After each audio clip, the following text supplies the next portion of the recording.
Hello everyone, নতুন আরেকটি রেসিপিতে সবাইকে ওয়েলকাম জানাচ্ছি। আজকে আমি আপনাদের জন্য নিয়ে এসেছি মিষ্টি কুমড়া ভর্তার একটি রেসিপি। এই রেসিপিটা আমার কাছে ভীষণ ভালো লাগে। সবসময় কিন্তু এক ধরনের ভর্তা ভালো লাগে না। যারা মিষ্টি কুমড়া পছন্দ করেন একবার হলেও এই রেসিপিটা ট্রাই করবেন।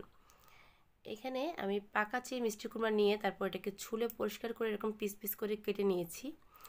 মিষ্টি কুমড়া কেটার সময় একটু খেয়াল রাখবেন যে মিষ্টি কুমড়াগুলো একটু ভালো মিষ্টি হয়, তাহলে ভর্তাটা খেতে ভালো লাগবে, না হলে কিন্তু ভর্তা খেতে ভালো লাগবে না। আমার এই মিষ্টি কুমড়াটা অনেকটাই মিষ্টি ছিল, এই জন্য এটাকে আমি ভর্তা করব।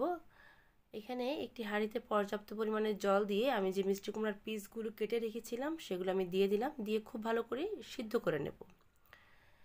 এই ভর্তা করার আগে এই মিষ্টি কুমড়াটাকে কিন্তু খুব ভালো করে সিদ্ধ করে তারপর ভর্তাটা করলে ভর্তাটা খুব সুন্দর হয়। আমি আলাদা জলে সিদ্ধ করছি, আপনারা চাইলে ভাতের হাঁড়িতেও এটাকে সিদ্ধ করে নিতে পারবেন।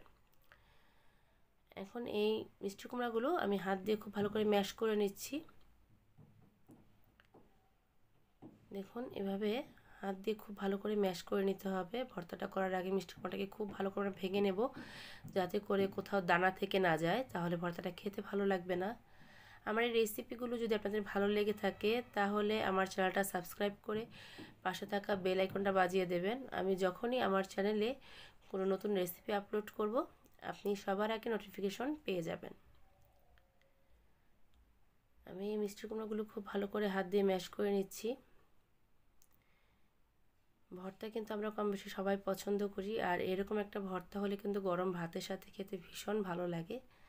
আমার কাছে আলু ভর্তাটা খুব একটা বেশি ভালো লাগে না, কিন্তু এই মিষ্টি কুমড়া ভর্তাটা আমার কাছে ভীষণ ভালো লাগে।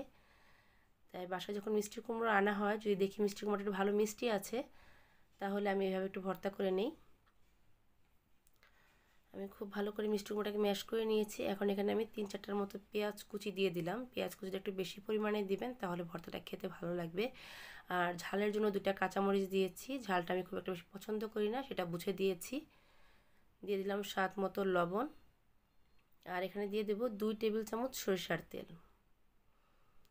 এই পেঁয়াজ, মরিচ, লবণ, সরিষার তেল দিয়ে এবার এই মিষ্টি কুমড়াটাকে খুব ভালো করে আমরা মেখে নেব। আমি ঝাল কম পছন্দ করি দেখি মরিচের পরিমাণটা কম দিয়েছি। আপনারা যদি ঝালটা বেশি পছন্দ করেন সেই ক্ষেত্রে অবশ্যই কাঁচামরিচের পরিমাণটা একটু বাড়িয়ে দেবেন, তাতে করে ভর্তাটা বেশি ভালো লাগবে। আমি এখানে কোনো ধনেপাতা কুচি দিইনি।